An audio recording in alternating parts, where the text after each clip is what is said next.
नमस्कार, जोहार, अभिनंदन आपका। मैं अरविंद मुखातिब हूं आपसे और आप देख रहे हैं लोक चेतना। दिशुम गुरु शिबू सोरेन अब झारखंड के जन जन के मन में निवास कर रहे हैं। गुरु जी का पार्थिव शरीर पंच तत्व में विलीन हो चुका है, लेकिन एक बात मैं पक्के यकीन के साथ कह सकता हूं, गुरु जी ने अपनी आखिरी सांस पूरे सुकून के साथ ली होगी। उनकी पलकें संतुष्टि के एहसास के साथ बंद हुई होंगी। ऐसा हो भी क्यों नहीं, अपने सारे संकल्पों को तो उन्होंने अपने जीवन काल में ही अपने प्रयासों से ही सिद्धि तक पहुंचा दिया। गरीब आदिवासियों की महाजनों के चंगुल से मुक्ति, झारखंड के जल जंगल जमीन पर झारखंडियों का अधिकार, अलग झारखंड राज्य का निर्माण, झारखंड मुक्ति मोर्चा का राजनीतिक वैभव, सब कुछ तो उन्होंने अपने जीवन काल में ही देख लिया, पा लिया। गुरु जी का परम शांति के साथ महाप्रस्थान हम झारखंडियों के लिए भी संतोष का विषय हो सकता है, लेकिन हमें यह नहीं भूलना चाहिए कि गुरु जी ने झारखंड को और झारखंड मुक्ति मोर्चा को कितने उतार चढ़ाव देखने के बाद, कितने झंझावातों को झेलने के बाद सुकून और सफलता की इस समतल जमीन तक पहुंचाया है। तो चले इतिहास के सफर पर जानने की कोशिश करें कि गुरु जी की जीवन यात्रा की जमीन कितनी कांटों भरी थी और कहां-कहां फूल भी बिछे थे उन राहों में। निमरा के पहाड़ों पगडंडियों से, खेत खलिहानों से, नदियों और तालाबों से होकर गुजरी गुरु जी के बचपन से जवानी तक की कहानियां तो अब दंत कथाएं बन चुकी हैं। धनकटली आंदोलन, महाजनों के खिलाफ उनके उलगुलान और झारखंड अलग राज्य के लिए संघर्ष के किस्से तो हर झारखंडी की जुबान पर हैं। झारखंड के घर घर में उनका पलायन हो रहा है गुरु जी के जाने के बाद। आज गुरु जी की जीवन यात्रा की चर्चा शुरू करते हैं उस दिन से जब उन्होंने व्यवस्थित तरीके से बतौर राजनेता अपना सफर शुरू किया था। फरवरी 1972 को शिबू सोरेन और उनके साथियों की विनोद बिहारी महतो के घर पर हुई बैठक में एक नए राजनीतिक दल का खाका तैयार हुआ और 1973 में औपचारिक तौर पर अस्तित्व में आया झारखंड मुक्ति मोर्चा। मार्क्सवादी समन्वय समिति और उसके नेता ए.के. राय का साथ भी मिला। विनोद बिहारी महतो बने अध्यक्ष और शिबू सोरेन को बनाया गया महासचिव।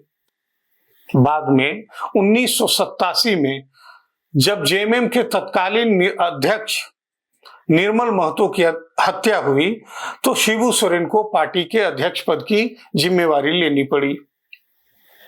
1980 के बिहार विधानसभा चुनाव में झारखंड मुक्ति मोर्चा ने कांग्रेस के साथ गठबंधन किया तो नाराज होकर वामपंथी दलों ने झारखंड मुक्ति मोर्चा से नाता तोड़ लिया। लेकिन इसी साल झामुमो ने अपनी पहली लोकसभा सीट जीती। सफर आगे बढ़ा। 1985 के बिहार विधानसभा चुनाव में झामुमो ने 9 सीटें जीती। 1996 से 1999 के बीच 3 लोकसभा चुनावों के दौरान झामुमो अच्छा प्रदर्शन करने में विफल रहा।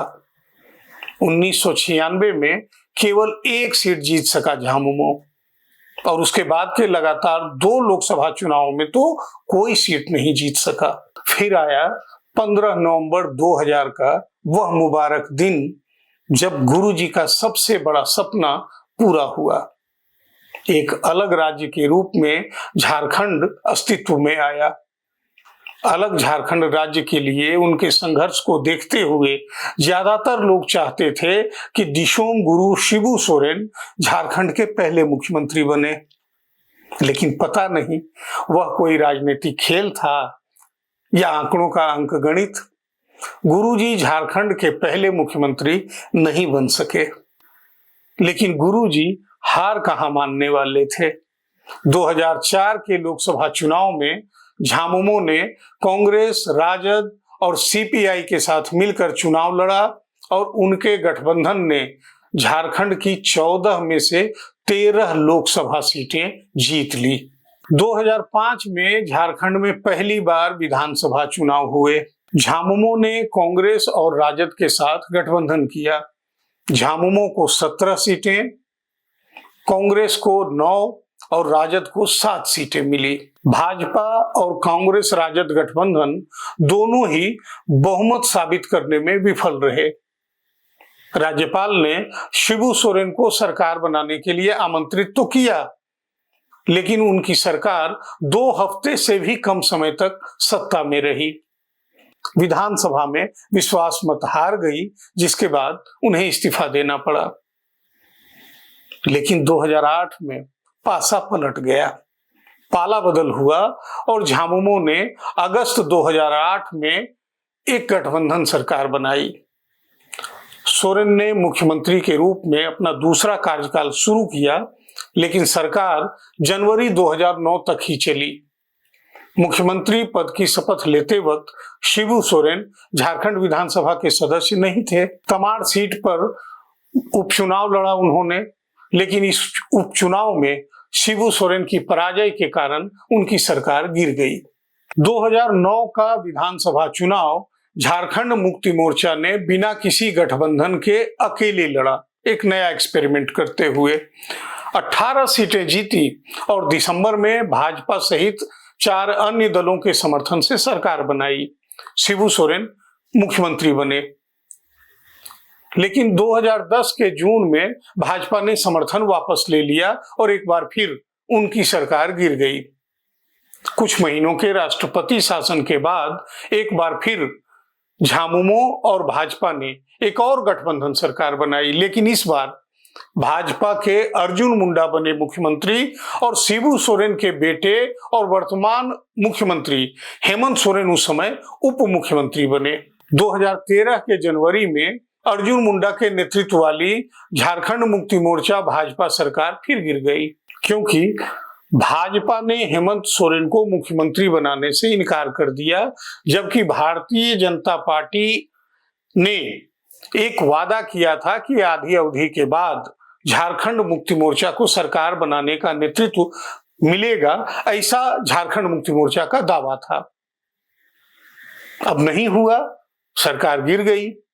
झामुमो ने समर्थन वापस ले लिया, राज्य में फिर से राष्ट्रपति शासन लागू हो गया।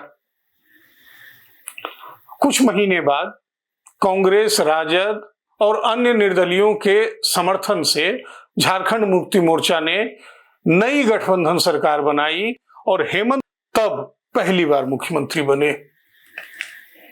इसके बाद आया 2014 का विधानसभा चुनाव। 2014 के विधानसभा चुनाव में भाजपा बहुमत के करीब पहुंच गई और बाबूलाल मरांडी के नेतृत्व वाले झारखंड विकास मोर्चा के विधायकों को पार्टी में शामिल करवाकर सरकार बनवाने में सफल रही भाजपा।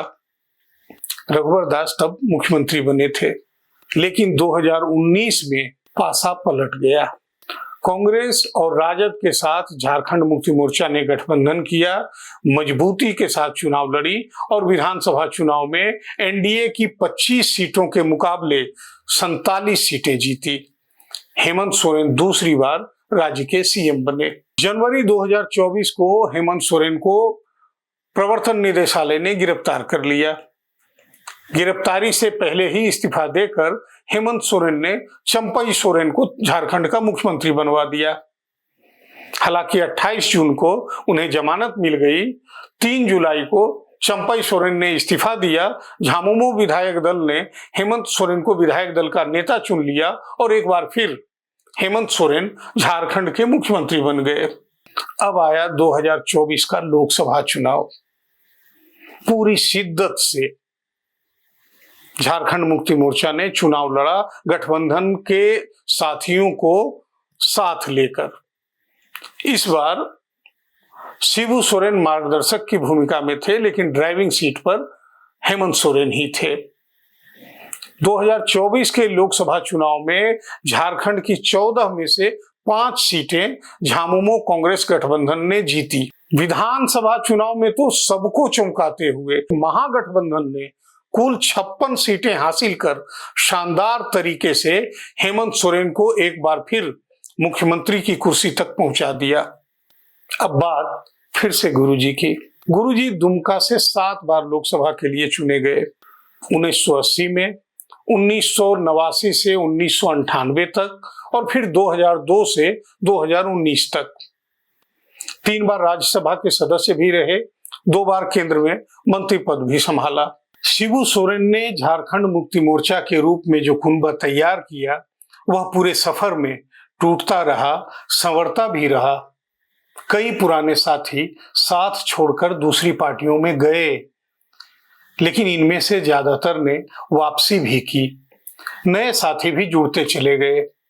शिबू सोरेन ने राजनीतिक सफर के उतार चढ़ाव को, हार या जीत को कभी दिल से नहीं लगाया, लेकिन 21 मई 2009 को जब उनके बड़े बेटे दुर्गा सोरेन का मात्र 39 वर्ष की आयु में निधन हुआ, तो वे भीतर तक टूट गए।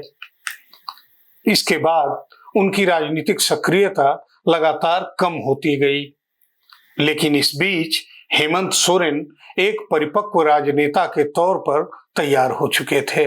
2019 और 2024 के विधानसभा चुनाव के नतीजे और 2024 के लोकसभा चुनाव के परिणाम इसकी तस्दीक भी करते हैं।